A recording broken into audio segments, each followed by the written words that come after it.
Sands-in-law from Harle, Paris. Welcome to the new Harle Hour. Today we have got a photographer. Her name is Imogen Sands. Well, thank you for coming in. So tell us a little bit about yourself. Well, I'm a photographer. I've been in Vogue for Harle, Paris.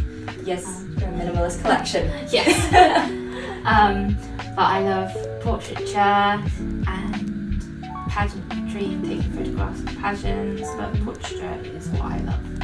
Now, that's all great, but we want to know about you more, really. Me. How did you fall in love with photography? Well, it started when I was little. I loved being in front of the camera. Okay. I always was like, Dad, take a photo of me. But then I decided to actually, this would be really fun if I take the photographs, what I can see, what I can look at. And I started it as an activity at my school. And then I found out you can do qualifications in it. Well, I love this. I love being behind the camera. So you're following a true passion. Yes. And then now it's blossoming towards to a career, a business. Yeah. And one of the people who actually work in the photography department called up my dad and said, "You have got to buy her a camera. She is a completely different person behind the camera. It will be the best thing you want to do." So you fell in love with photography and you haven't seen that is truly what she enjoys. You should really support her. Yeah. And obviously your parents has been very supportive. Yes. From what we all know. Yes. From what we can hear from her voice, how passionate it is. Yeah. So tell us something, is how do you capture the best moment with human emotions?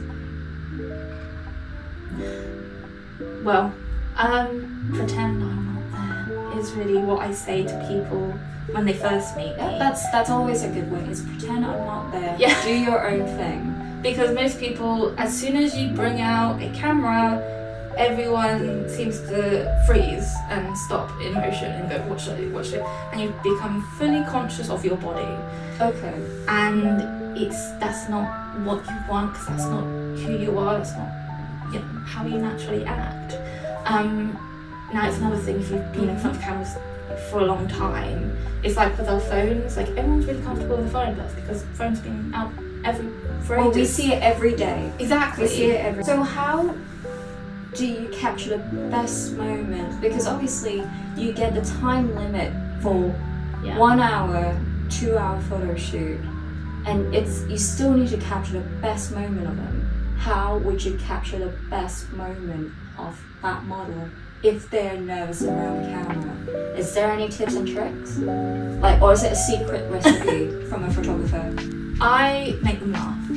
I do anything to make them laugh, or I try to get them relaxed as much as possible. And I'm just like, don't worry, I'll just take some test shoots. Don't worry, just do whatever you want. And so they kind of ignore you there. And sometimes it's during when I say, okay, have a rest for 5 minutes.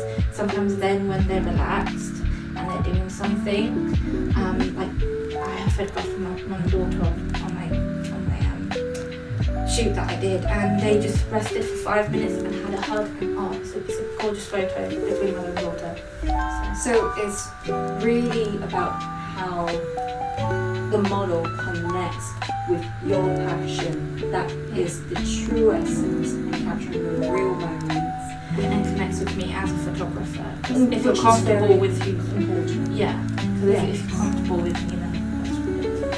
And tell us something about this project that we have done just last year with the Minimalist collection with Harle Paris that was seen on Vogue.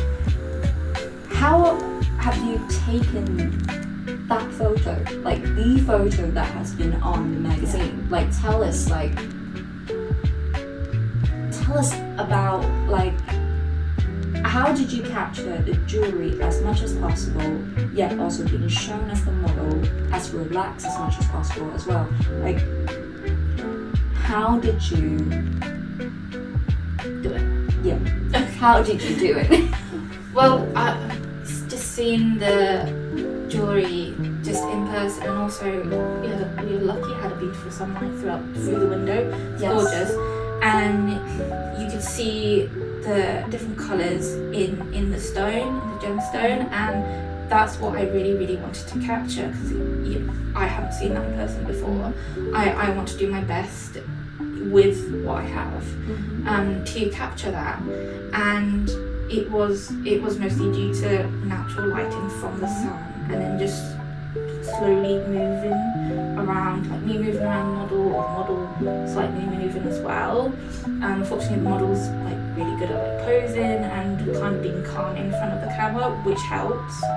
So in summarize of how you'd taken the photo of Harle Paris, the minimalist collection on Vogue, you would say relax. You try to capture her as relaxed as much as she can at the same time.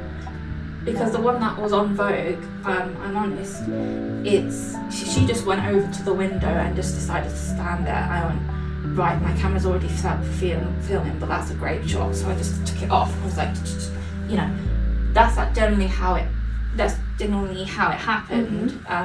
Doing videography, and I was like, that's actually a great photo. I don't miss that.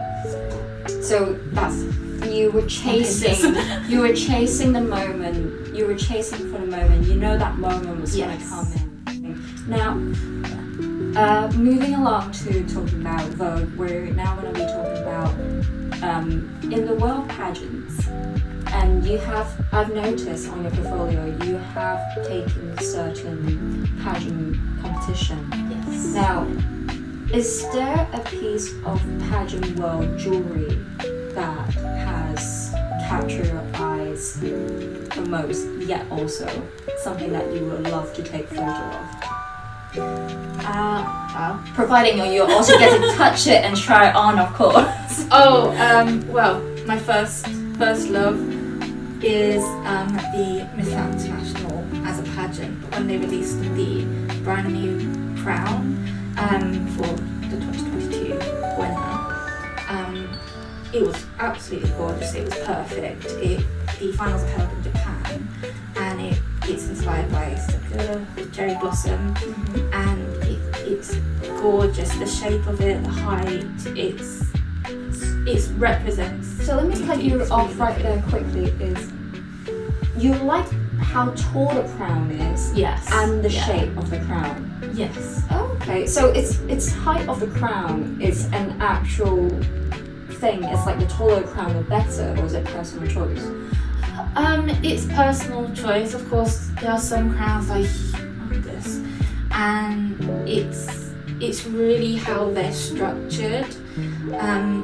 Like the Miss International crown. So each year in the world of pageants, in terms of crown jewels of pageant world, they all sometimes, like, depend on designer, depending on the year, they look different. Sometimes they're taller. Miss International has continued with the same crown since 2022. Okay.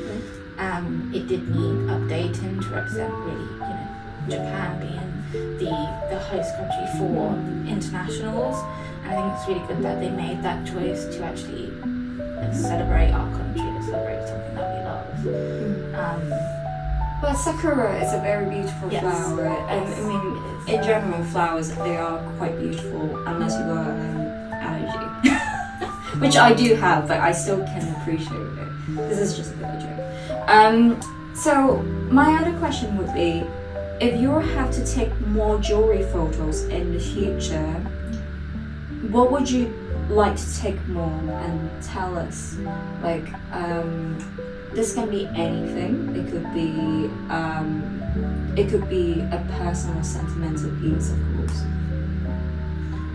I would love to take photographs of rings. I've done necklaces and I've done bracelets before, but I would love to do more rings because they're very small, they're very precise, and there's so much detail that you can get in a single ring, like how you work on that, like how you So would you so finally want a model to wear the ring? So for example, now I got a ring, would you want the model to be like posing? Yeah. Or would you just want the single ring that is stick on a white background?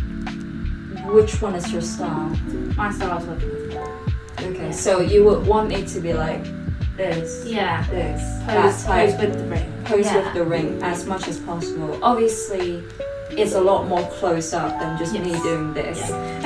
Photographer, would you like to see more jewelry of Harle Paris?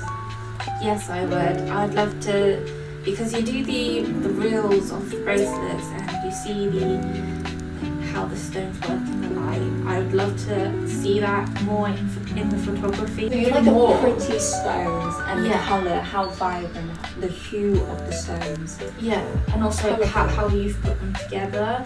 Like you post maybe like or 3 photographs of maybe one ring, but I want to see more of that.